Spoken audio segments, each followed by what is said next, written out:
In this deep freezer is a very small but very important vial that could have a massive impact. It contains an HIV virus, a jab that not only could prevent the deadly virus but cure those who have it too. Shall I scratch? Danilo, who's HIV negative, is taking part in the phase 1 trials of the vaccine at Oxford University. He's the first volunteer in the UK to have it. What made you want to do this? This could be a way that I can, contribute a little bit to the human rights cause. As we know, HIV/AIDS is such a big issue still. 12 other volunteers will now be given this vaccine, and 150 in Africa and across the rest of the world. 4 weeks later, they'll get a booster, and for 6 months they will be monitored so scientists can assess the safety of this and look at the immune response it generates.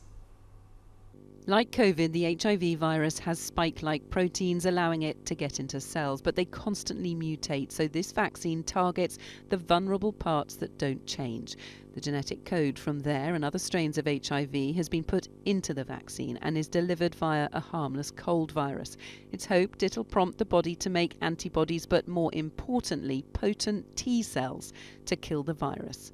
Professor Hanke has developed multiple HIV vaccines, but this is the first to use the new technology the COVID jab was based on.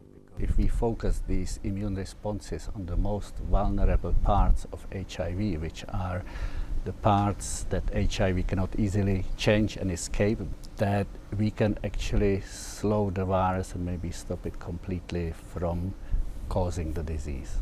With 32 million deaths from the virus worldwide and more than half of new daily infections in Africa, it is a global challenge. Although treatment can now control it, it doesn't solve it.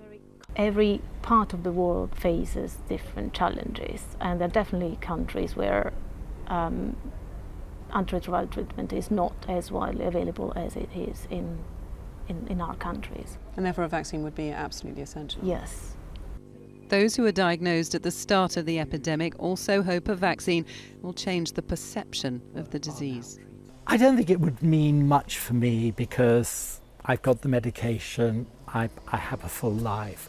But what I think it would mean is for the youth of today that they are not going to have to deal with, what we dealt with, the fear, the stigma.